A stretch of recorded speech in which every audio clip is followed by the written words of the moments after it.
Good morning, Europe. Good morning, world. Thank you for joining us on this third episode of our series of webinars about NGI LEDGER, the Human-Centric Venture Builder program funded by the European Commission under Horizon 2020. I'm Thomas Shamyarira, and I will be your co-host for today's webinar, whose topic is to give you feedback from the first round of LEDGER that started in July last year. This episode will be recorded and made available on YouTube, where you can find the previous episodes and the final webinar set for the 28th of January. On your right, there is a dedicated question box for all the questions we will answer at the end of this session. I'd like to introduce your speakers. On the left, you have Andres Sanchez-Sandaza. Hello, I'm Andres from Funding Box. Pleased to be here. Talk to you in a bit. Thank you, Andres. In the middle, we have Elena Japunjic of Dyn.org. Hi, Elena. Hi, can you hear me? Yes, I can. And on the right, myself. Hello? Yes. You can hear me? Yes. Okay. So my name is Elena and I work for Dyn.org. Welcome. Thank you, Elena. And then on the right, there's me, Thomas Shamyarira. Next, we have our guest speaker, Giga Drev, who is of Origin Trade. Hello, Giga. Hello, everyone. It's a pleasure to be here, and I'm happy to see so many people applied for this webinar. 148 people, to be exact. Perfect. And then next, we have Tulka Udaleti, who is Chief Executive Officer of MiSensei. Hello, everyone. Hello. Right, just to go into it quickly, LEDGER is organized by a consortium of 3 partners, and we will explain to you briefly our role in LEDGER, starting off with Funding Box. Andres, could you tell us a bit more about Funding Box? Sure. Funding Box is a community of entrepreneurs, makers, developers. We are over 25,000 tech entrepreneurs that gather in our platform, where we offer mostly funding opportunities, mostly through EU funding, equity-free funding, knowledge, and connections. And we have projects in many different verticals like robotics, artificial intelligence, blockchain, or circular economy. We are over 50 people. We have hubs in Poland, Denmark, and Spain. Thank you, Andres. Next, Elena, could you tell us about Dyn.org? Yes, of course. Dyn.org is an association, a stichting based in Amsterdam in the Netherlands, but we have an ecosystem of developers all around the world. We are a group of developers who are developing and researching ways to build and help communities through technology and open source software. Our team consists of interdisciplinary experts and people, and we've been doing this pretty successfully for quite some time now. And we are going to help the teams during the program with the software that we already developed. So blockchain, peer-to-peer, we have a social wallet, Zen Room, just to name a few. And we're going to help the teams in their projects from technical side and technical part. Thank you. Thank you, Elena. And your contribution is very valuable. As for Brumorpho, we are the industrial disruption partner of leading companies working in deep tech, digital, and smart systems with the goal to accelerate innovation. We collaborate with the wide ecosystem of large corporations, private investors, research organizations, startups, SMEs, all with the goal of reaching disruptive innovation. In Ledger, Blue Morpho will provide business mentoring, and we bring our network plus our experience conducting specific actions in decentralized technologies and other sectors. We challenge your ideas, we open your minds, and encourage you to explore all aspects of the business interest of your proposed project with the goal of validating your business model and market feasibility. Next, leveraging our network through an agile approach. Business acceleration and sustainability follow in the later stages of Ledger. That is about Blue Morpho. Now, to talk about Ledger, Andres, could you tell us what exactly is NGI Ledger? Sure. Well, Ledger, as Thomas said at the beginning, is a project funded by the European Commission. The European Commission has as a purpose within the next generation internet scope or umbrella to create a new internet where humans are at the center. So basically, it is kind of fighting against the status quo to create an internet where citizens retain control over their data. Within NGI, we have Ledger, that is a specific project that is funding over 32 projects, up to 32 projects, to build solutions using decentralized technologies as blockchain, peer-to-peer, or DLTs. Within this scope, we are funding 32 projects. We already selected 16, and we have two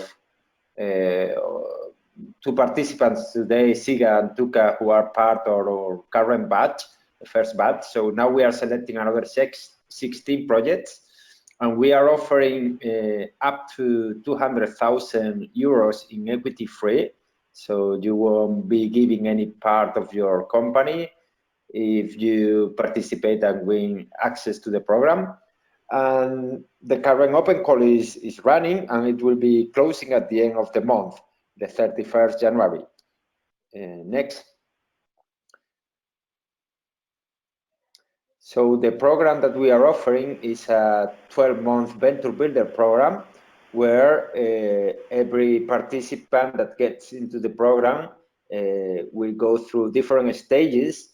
It's a virtual program, so everyone can stay where they are placed, if it is in Europe, because this is focused for our associated countries. And then we have a range of boot camps where we gather all the participants and where we celebrate intensive trainings and different sessions. And we highly encourage community building. I think that is one of the greatest things that we are seeing happening right now, that the teams get together. We have all a clear purpose, that is to change the internet for good, and many synergies and many, friendships, connections are generated, are really beneficiary for all the projects and for the program itself. But if you get into the program, as you can see here, you get into a first stage, that is the welcome event, where you'll be working what we call a work program, where you set what you want to do along the program. Then you start to develop your product in a research and MVP development phase, where you end building a MVP that you will later on go to a stage where you will be testing your MVP and getting some results. From those 16 projects that get into the program, we select the 8 best of them and offer to them an additional 50,000 for those that has more potential to be sustainable, to grow, and to make an impact. As you can see also in the slide, the payments are made by installments. So once you deliver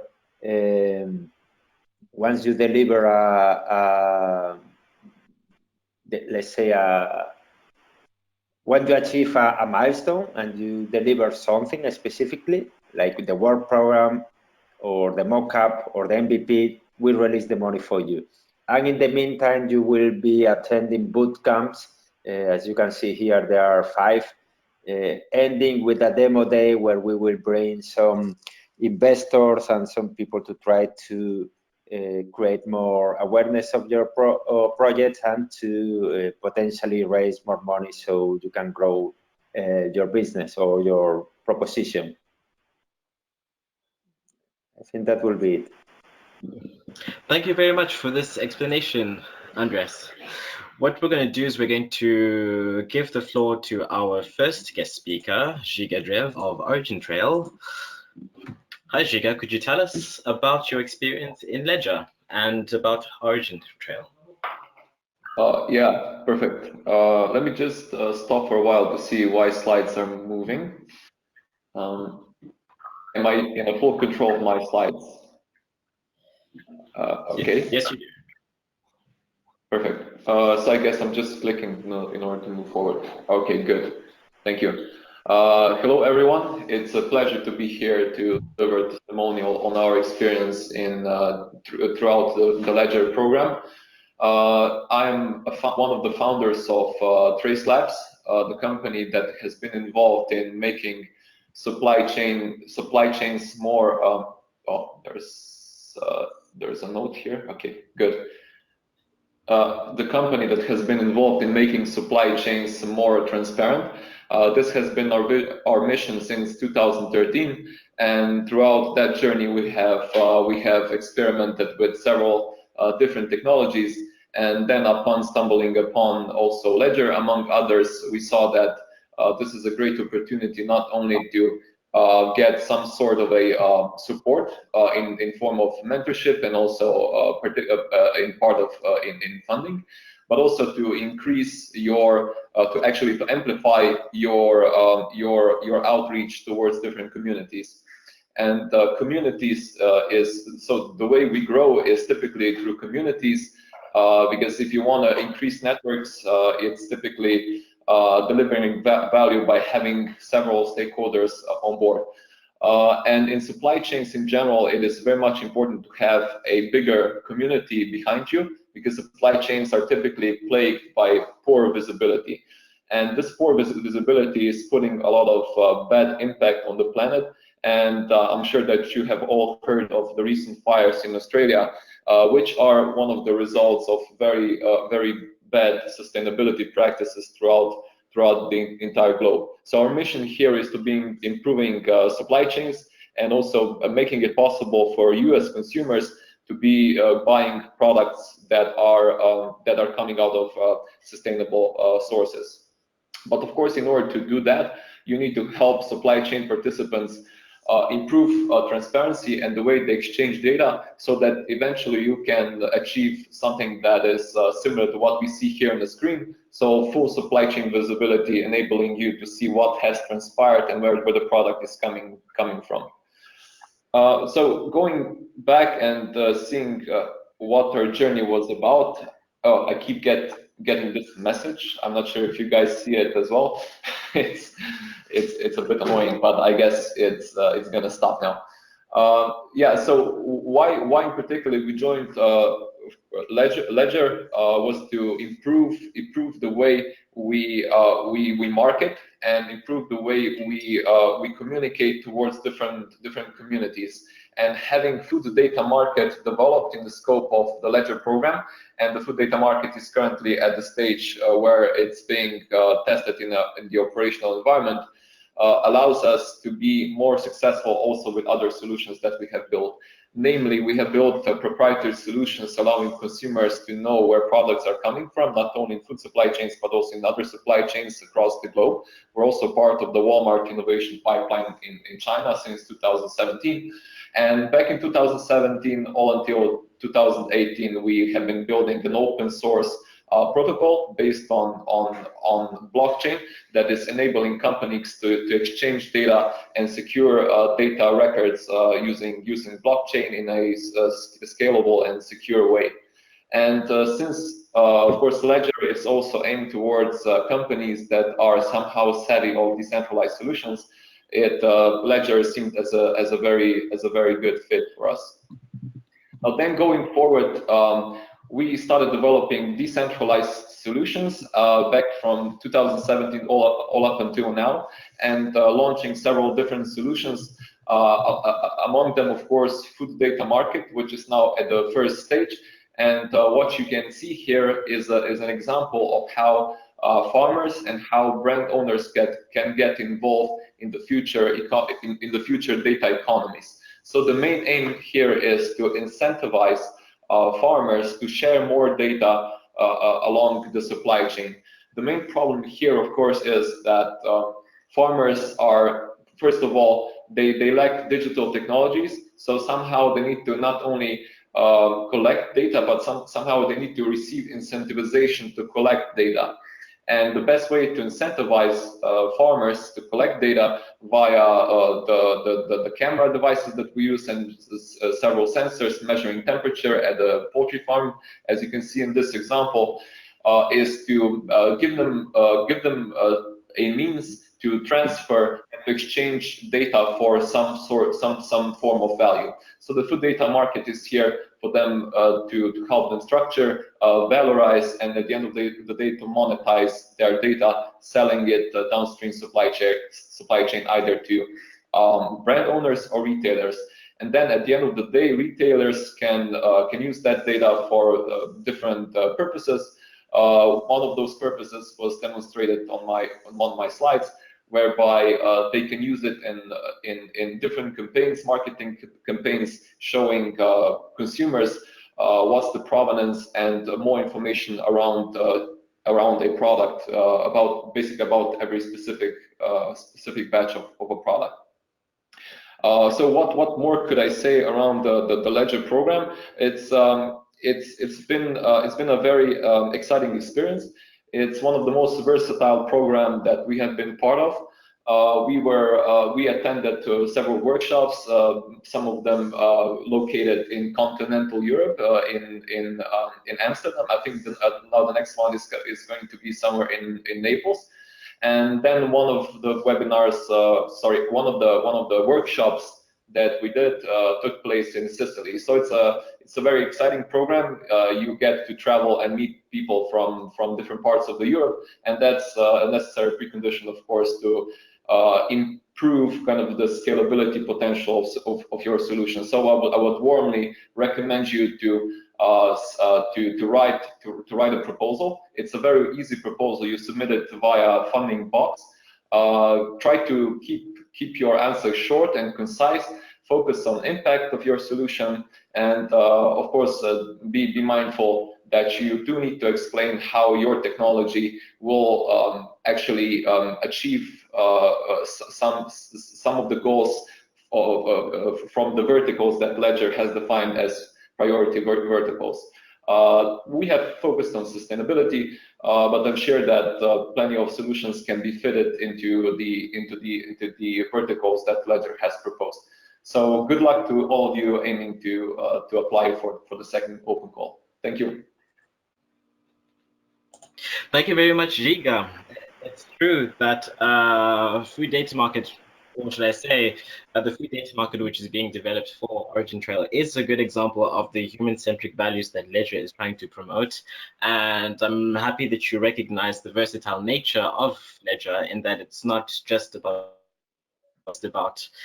the business, but really it goes further than that, and that we're really working all together to create something greater than just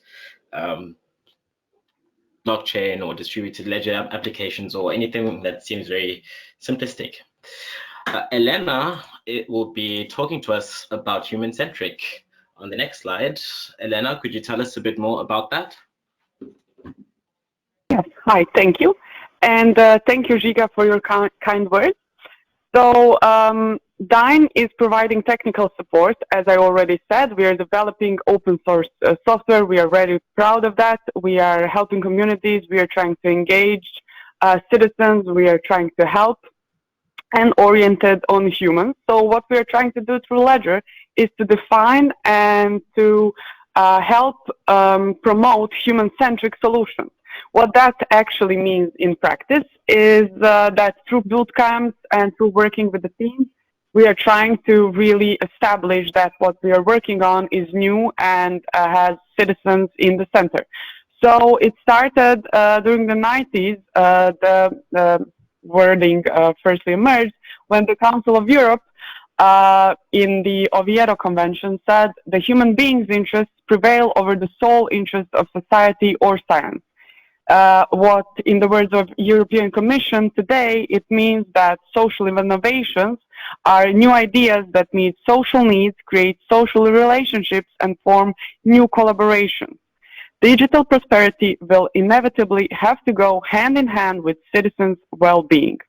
So what we are trying to achieve is really solutions for citizens, for us all, for society, for community.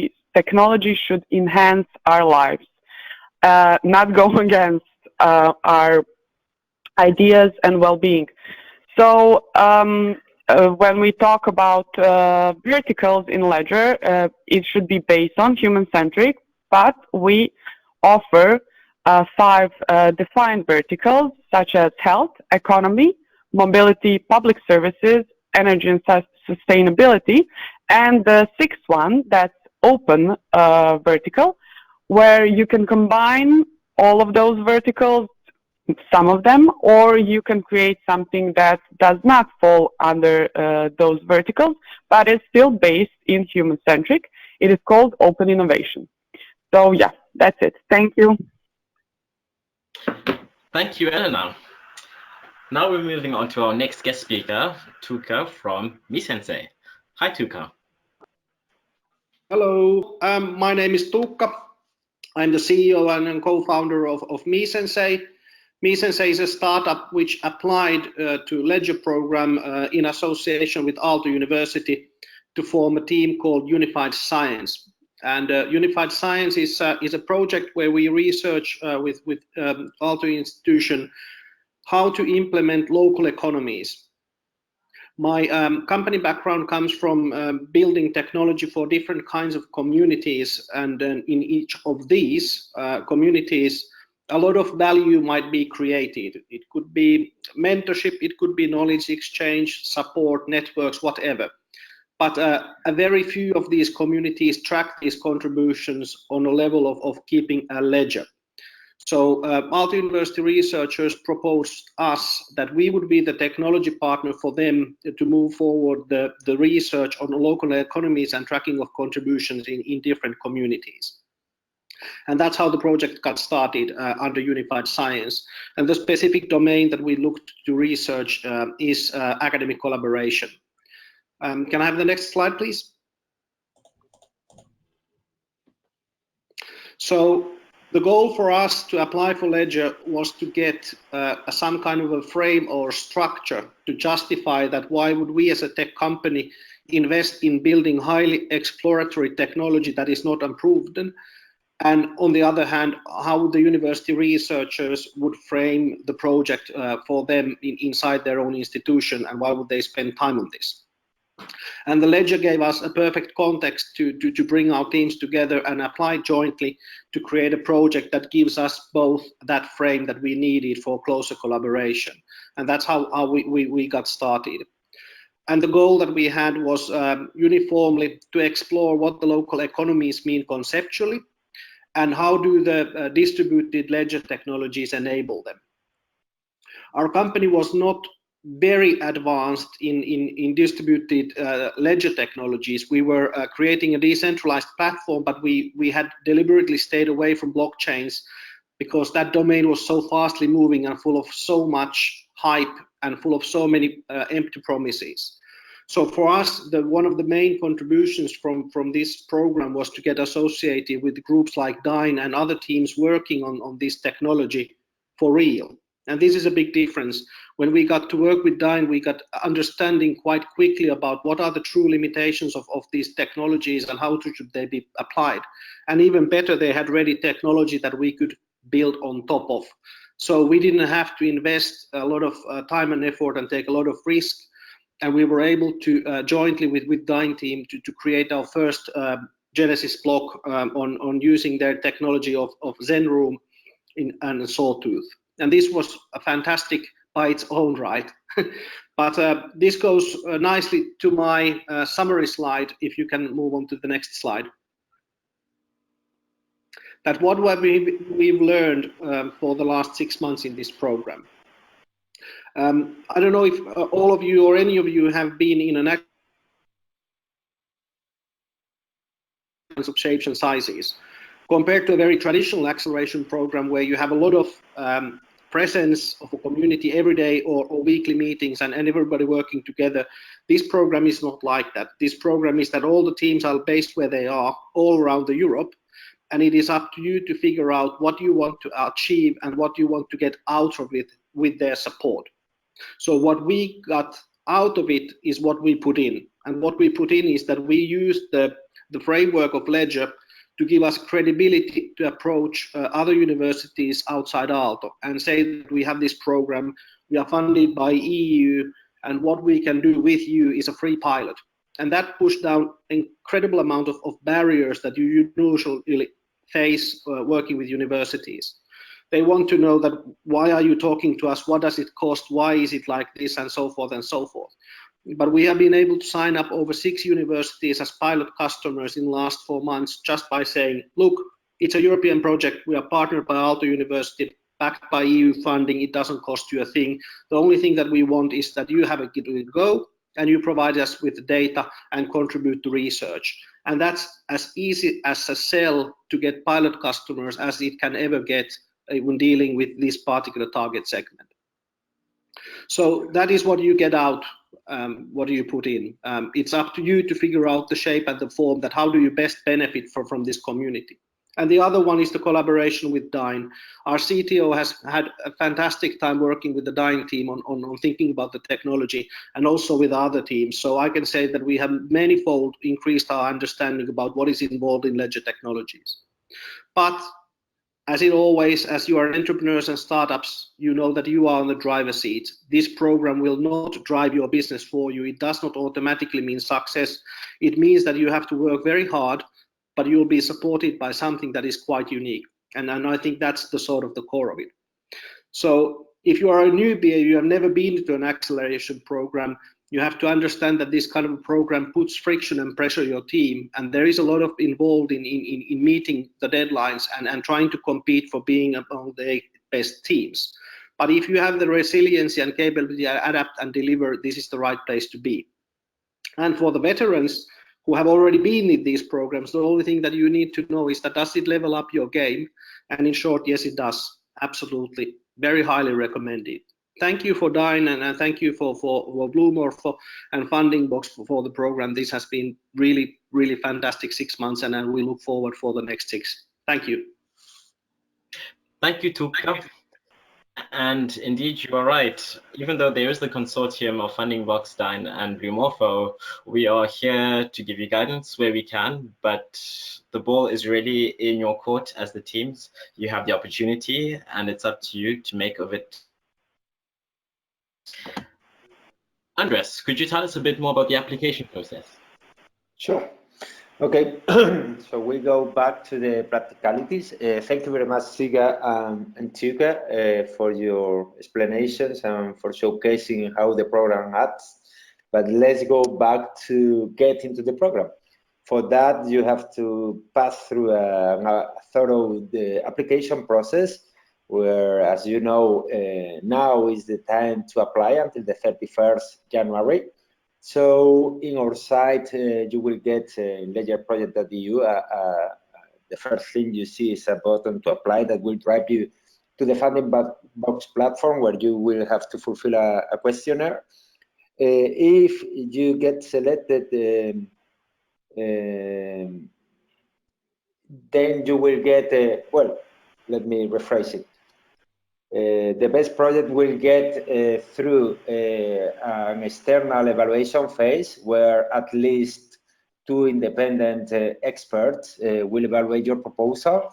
So we are trying to ensure and enforce transparency and quality for everyone. So it's not even us, the 3 partners, who select the project, but it will be external experts.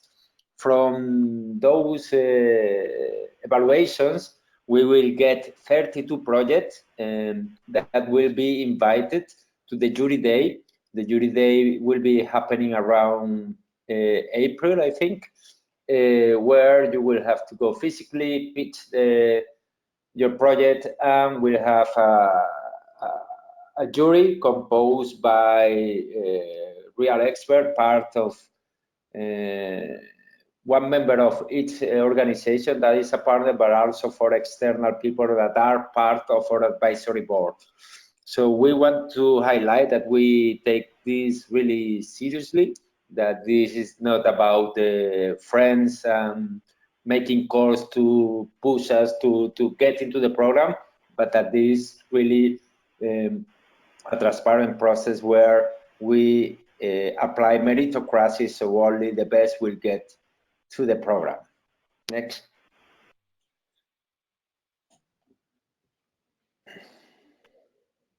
All right, who can apply? Well, it's important for you to know that we are looking for product development. So we want projects that has something to develop. As we say, we are looking for projects that has components related with decentralization, privacy by design, distributed data governance, and so on. And the purpose is that you, I mean, it doesn't have to be that you don't have anything at all. You may have been developing something and you want to build something on top of that, but we want to see clearly what are you going to develop in the duration of the program, in the 9th month that are devoted in the program to develop your product. So at the end, we need to see an MVP, something that is already working with some even users, and that is what we are looking for. Projects that also have a component based on research, so that they are bringing something really new. They are not just, you know, something that is already on the market. And of course, we support and enforce open software. So we want and we support highly projects that build software that can be used for other purposes and for other people. That is in the spirit of next generation internet. Next. This is quite important, the eligibility. In the first open call, we have some issues with this. First, we highly recommend that you really read on depth the guide for applicant that is in the website. There you will find all the details, all the things that we are saying here. Then you have a fact document, and then you have the community where you can still make your questions. But this is quite relevant because it's an eligibility criteria. If you don't fulfill it, you will be automatically out. So that's why I'm saying read well the guide for applicant and avoid to get out of the evaluation, because maybe you can put a lot of effort, but if you don't comply with the eligibility, you are out. So the team compositions, we want to see either one or two legal entities with a team comprising at least 3 profiles. An academic researcher, I will tell you a bit more about it, a software developer, and a business development guy or someone with experience as entrepreneur. You can also apply with a team of individuals. You don't even need to have a society to apply. And we want to see again the 3 same profiles: the academic researcher, the developer, and the business development entrepreneur. We consider that these 3 profiles are crucial for the project because we want the project to start from some academic background or some academic research. You need to build an MVP, so you need a software developer in-house, someone who can take the lead and act as a CTO in the project. And we want an entrepreneur because we look for the sustainability of the project. We want them to last longer so that they don't die after the program ends. You your entity has to be established on the EU or in an associated country. And if you are in a team of individuals, this individual has to be placed in any country in Europe or associated country during the length of the program, what means 12 months. And then we are promoting and reinforcing gender balanced teams. And more than that, teams with more women will be, let's say, evaluated positively. So if you need a team member in your team, if you can get probably a woman, because usually we have less women than men, push for that, and that will be probably rewarded in the evaluation. Next. Yes, could you provide us with some clarity on the academic researcher? Yeah, I do. This is a question that has came quite frequently. That's why we included a specific slide. Basically, with the academic researcher, we mean someone who at least has done the master degree that gives access to the PhD, or that has done some kind of publication in some scientific magazine or journal. That is the minimum requirement to get validated the academic researcher profile. Thank you. All right, this ends this webinar. I just want to announce the date of the next and final webinar, which is on the 28th of January. The main focus will be to address commonly asked questions that we have received in this throughout the course of this webinar series, and also to help you finalize your applications. There will also be 2 testimonies from participants, again from the current group. On the left, we have Shebnem Rusichka from Frielio, and on the right, we have Flavia Val, who is part of IDREAV, which is also in a joint venture with Universal Doctor. More from them at the end of the month, of course, on the 28th of January. Regarding a few references, we will send these to you by email, of course, but these are the references that you can use to find the guide for applicants and the frequently asked questions. Please consult them, as they're very comprehensive and ask all the key questions, and as well some of the more secondary and tertiary questions. Everyone that is registered for this webinar will receive this link in a follow-up email next week. As well, you are free to join the community. The official website is on the slide right here, ledgerproject.eu. There is the NGI Ledger community, which is for more general questions that you may use on fundingbox.com. And for more specific inquiries, please follow the address you see, social@ledgerproject.eu. We also have a Twitter page that you may reach on @LedgerEU. Right, now for the time that we've all been waiting for, the Q&A session. And we will do our best to answer as many questions that you have. Yes. Let's go. First question, what TRL should our product have? We already have an answer for this. It is that we expect to start on TRL 3 to 5, and by the end of the project, you're expected to have TRL 6 or 7. Okay. Next question is, what kind of business risks are connected with granting funding from Fundingbox? The answer here is that there's no real business risk from the Commission, and as the funding is from the European Commission and not from Fundingbox. Okay. Question for Dyn.org, Anna.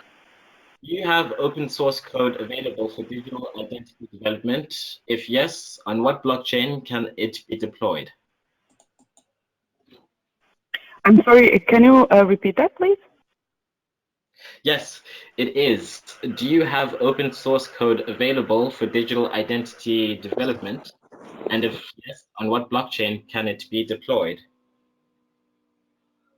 Yes, for all the softwares that we have in store and that Dyn.org has developed, you can find on our GitHub page, Dyn.org, or you can start with our official page, Dyn.org, and then follow the breadcrumbs. And there you can find all the answers to your questions. We have numerous software dealing with encryption of data, and similar. And so just go and see what you can find. And if you have any questions, please contact us, and we will be happy to answer.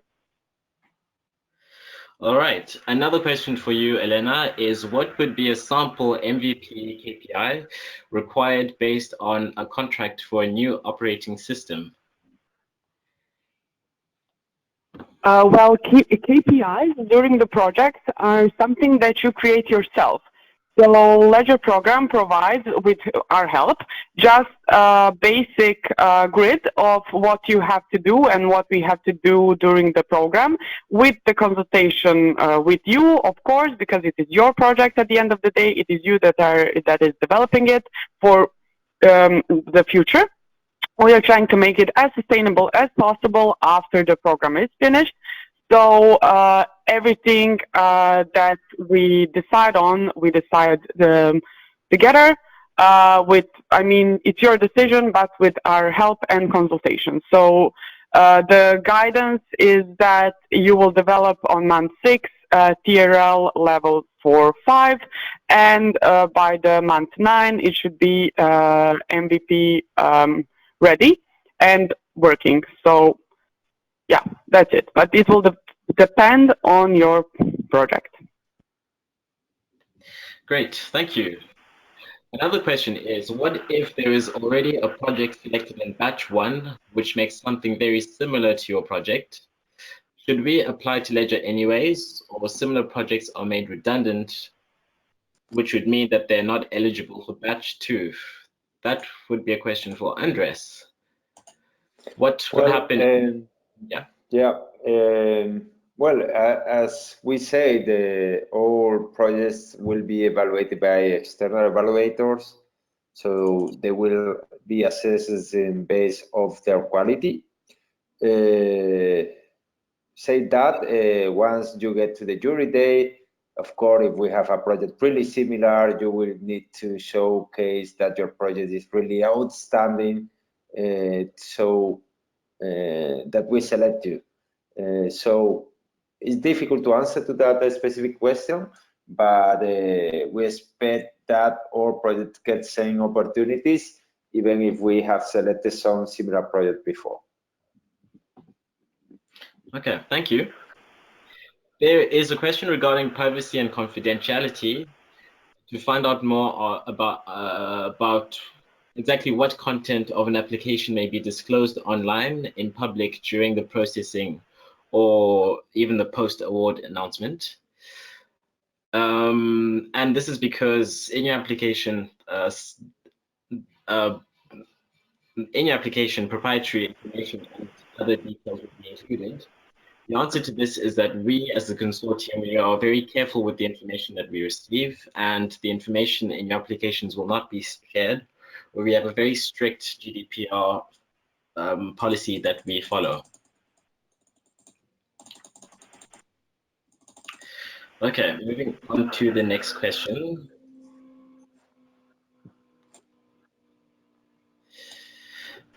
It says, it is stated that results should be compliant with free and open source licenses. Does this mean that it is required that the deliverable that are made available be open source and open source license? The answer to this is yes. We want to see open software produced in all the projects supported. Regarding on the licensing, more of that will be discussed with your technical coaches during the program. Another question. Let's take a look.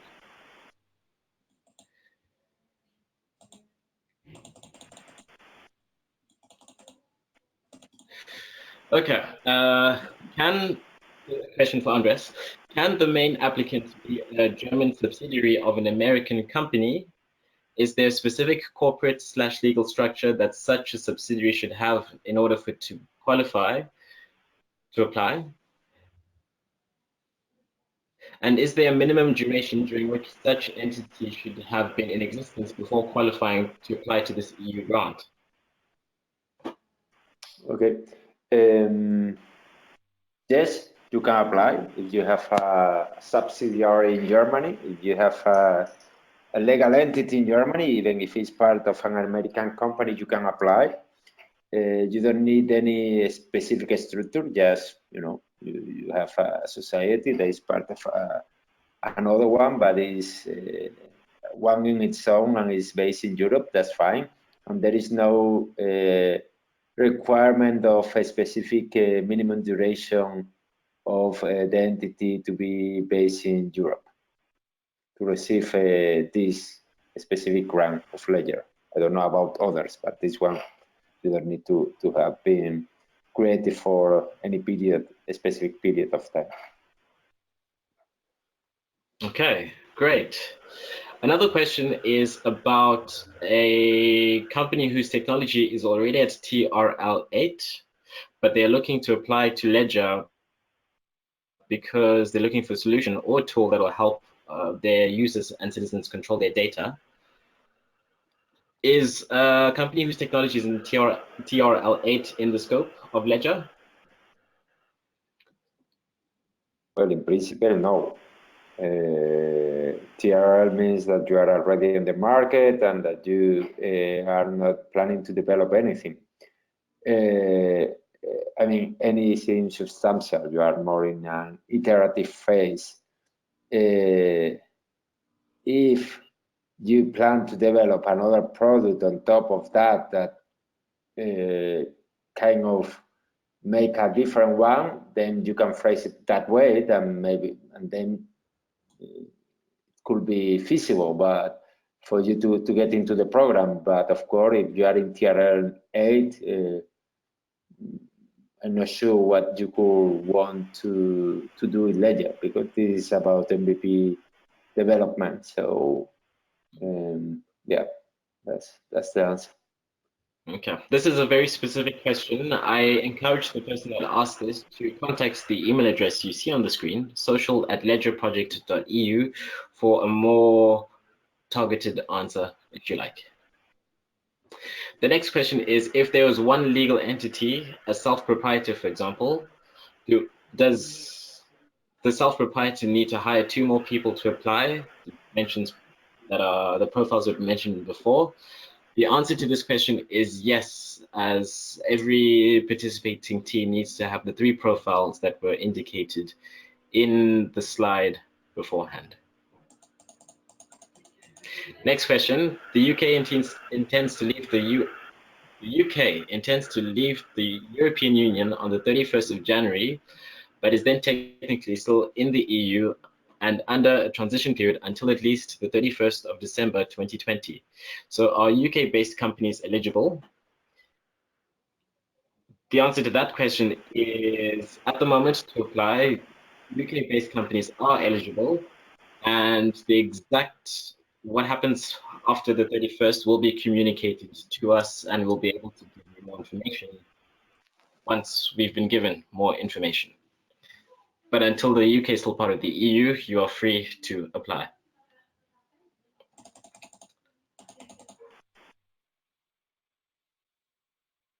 Next question. Is Switzerland an associated country? Switzerland is an associated country. And for other associated countries, we encourage you to check the European Commission's website and to find out the associated countries of Horizon 2020. Another question, the researcher requirement, is it compulsory? The answer is yes. It is one of the core members that should be part of the team.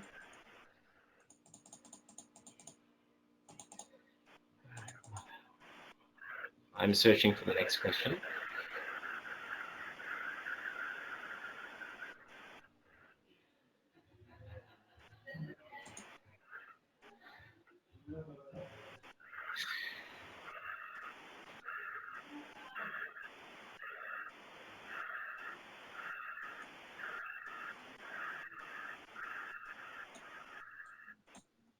Elena, here's a question for Dine.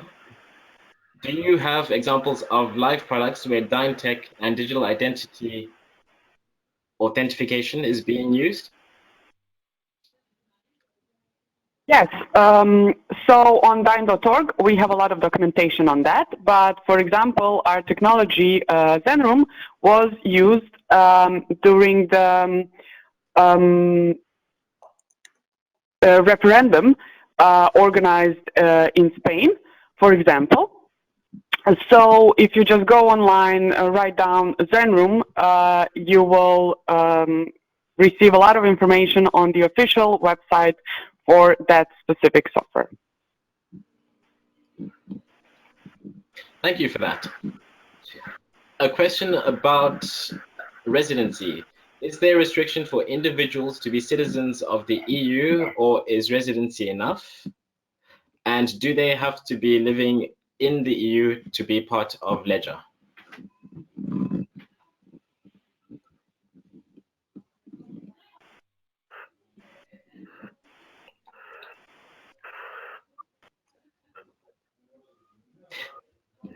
That would be a question for Andres. Sorry, could you repeat it? I was trying to answer by chat some of the questions, so I missed that one. Okay, that's fine. Is there a restriction for individuals to be citizens of the EU or an associated country? Or is residency in the EU or an associated country enough? And must the core member be living in the EU or an associated country? Okay, Those are so there is no restrictions. You don't need to be a European citizen. We just need you to be in Europe, in a EU country, during the length of the program. So let's say you can be in India, you can be an Indian living wherever, and if you get and you are working with a guy from Germany and another from Italy, and you get in the program, then you need to move from India and come to Europe and stay there for the length of the program. The good thing is that of course we will fund you so you can sustain yourself. Say that we don't help with visas or stuff like that. Okay, thank you for that. Next question is, should the MVP be open source? The technology behind the MVP should be open source.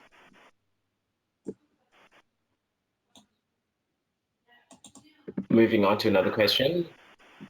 The answer, I don't know if Elena wants to answer, but basically, yes, we expect that most of the solutions are open source. Maybe not fully, but a good percentage of it should be open source. Yes, dyn.org is working only with open source software, and we are promoting open source software. Okay, great. Thank you for that.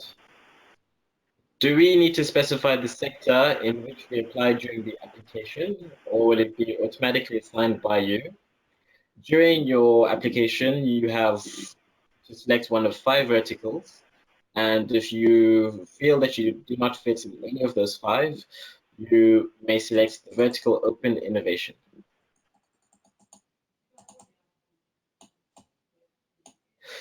What is a single person on application? Both a researcher. Just to make this question clearer, in every application there are 3 separate profiles: the entrepreneur or business developer, the researcher, and there's a 3rd profile that has escaped my mind, unfortunately. Those profiles have to be all 3 profiles need to be part of the team. One person cannot cover both jobs, or all 3 jobs. Can a coalition of companies allocate the 3 profiles to shape the project with the expectation to find an agreement to launch a venture at the end of the program? The answer to this is a maximum of 2 companies are allowed to act as a consortium or joint venture or whatever kind of organization that you would like. Another option is to apply as individuals. In other words, members from each applying as individuals. So long as they find a third person, of course.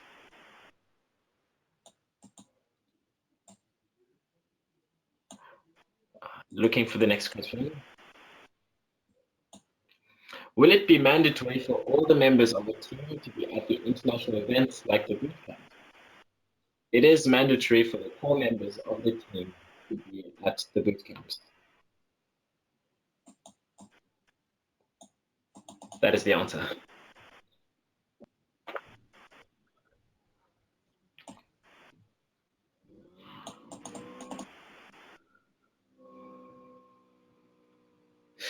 Elena, this is a question for you. Do you consider as open a license which is, let me rephrase it, do you consider an open license like AGPL, but with the clause of non-commercial use? On the GNU website, you can find all the information about what are the open and free and open source licenses. So that's the information and the source that Dyn.org is using. I would recommend to visit it, and it will be clear, I believe. If you have any more information, you can always contact me directly, and then we can find an answer. Yes, you can also contact the address you see on the screen, social@ledgerproject.eu. Next question is, this is for Andres, how does someone qualify as an entrepreneur?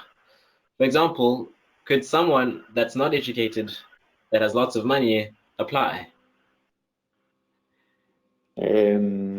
Well, and the profile of entrepreneur or business development, let's say, is probably the easier to comply with. We need to see that you have some experience developing some businesses. So of course you don't need to be a degree or anything like that, but we need to see that you have done certain things in that field that qualify you as a person that could push one of the projects to make it sustainable, to make it grow. Indeed, sustainability is a big part of Ledger, and it will be evaluated, and you need to make sure that you have the right members on the team that will make sure that you achieve that goal in addition to MVP development. Which means it is important to select the right people for your team. Next question is, are there any limitations to participate in the Ledger call with a similar project idea that has been used to apply for funding in another Horizon 2020 project? Can you reread it, please? Because I lost your voice for a second. Yes, it says, are there any limitations to participate in the Ledger call with a similar project idea that has already been used to apply for funding in another Horizon 2020 project? Yes, there are limitations for that. We should avoid double funding projects that have been already funded. So you cannot come with the same idea that has been funded to get more funding for it. Okay, thank you for that. Just to remind you, if you have any more questions, you may use the question box on the right, as now I've arrived at the bottom of the available questions. Regarding the dates of the jury day and other events, they will be communicated to you in the coming weeks.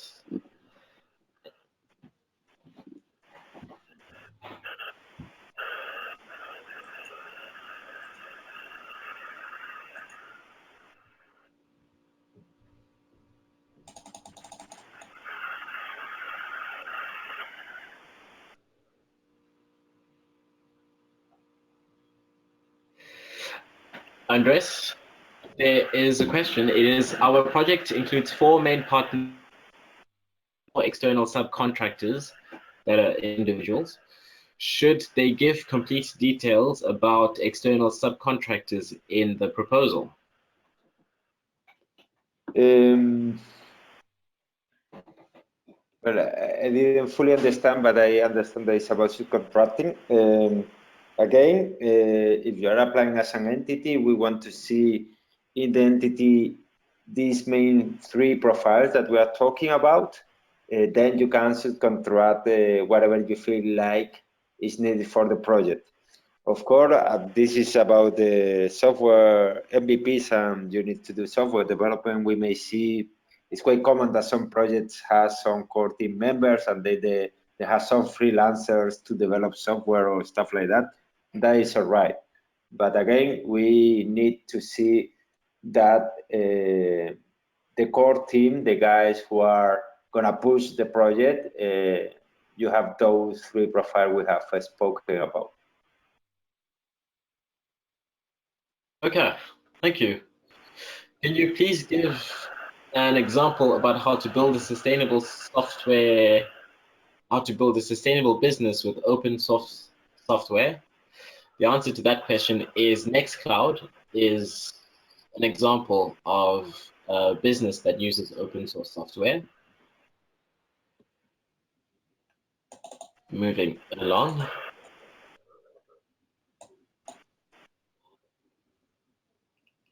How do you categorize gender fluid or non-binary members?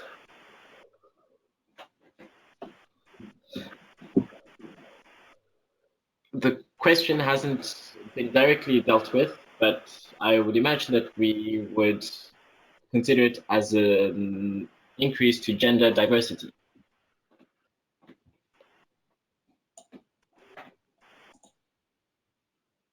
Who pays for jury day attendance? Andres. Yes, that's paid by the participants, so we don't cover the cost. So we will be inviting 32 teams and we will be selecting 16. So we see this as kind of a commitment and economic effort that the parties has to do. And let's say you get 50% chances to recover it, but we are not covering the cost for attending the jury day. Thank you for that. Our next question is, what happens if one of the team members decides not to be part of the venture established by the end of the program?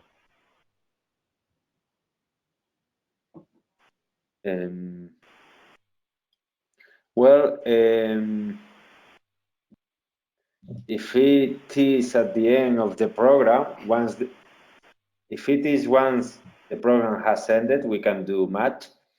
If it is along the length of the program, then we need to see a replacement, mostly if it's one of the 3 core team members that we have been speaking about. So if it's one of the 3 profiles that make you eligible for LEDGER, we want to see a replacement and some kind of explanation of what happened there. If it is after the program, well, the program is ended, so we can, how you continue with your business is your thing. We'll let you go, and of course we hope the project gets far and successful, but then it will be your own business. Great, thank you for that. Should all team members dedicate themselves full time?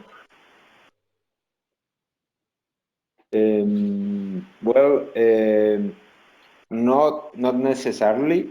We want to see again at least, ideally, the 3 core team members fully devoted to the project. We understand that in many cases the profile of an academic researcher cannot be full-time, and we can be comprehensive around that. But we want to see minimum 2 full-time people fully devoted to the project. Great. And the final question before we close the webinar, it is, do you compete with the other teams about the funding, or is the work measured against your own MVP goals and achievements? I think this is a question for Elena. Yes. You do not compete with other teams. You're actually encouraged to exchange ideas and potentially collaborate. What we established during the program are the concrete values and evaluation points that we are using against your project and your development and your progress, and then we decide which team is the most suitable to enter the last stage, the business ignition stage of the LEDGER program. Okay, great. Thank you for that. Just one final question before we close the webinar. If we apply as individuals, how is the money received? Individuals are free to apply, but at some point, a legal entity or company will be expected to be established, and it is that entity that receives the money on behalf of the team. Okay? Yes, just to complement that, Thomas, if you apply as individual, you compulsory need to create a society if you get in the stage 2, that happens in month 9th. If you still prefer to keep your project as individuals, you need to say who is the leading person in the project that will be receiving the money, and then you need to do an internal, a private agreement between the individuals to decide how you are going to share the money. Okay, thank you for that. Thank you for adding to my answer. Once again, please join the community. The official LEDGER website is on your screen. There is the LEDGER community, the link to the LEDGER community on Funding Box's platform, once again, for all kinds of questions that you may have. And just like in the slide you saw before, during the Q&A session, specific inquiries can be addressed to social@ledgerproject.eu. I'd like to take this chance to make this webinar happen today. Thank you very much, Andres and Elena, for your contribution. And although they're not with us anymore, I'd like to thank Tuka and Giga for giving their contribution in today's webinar. Thank you very much, Thomas, and thank you everyone for participating, listening, and good luck.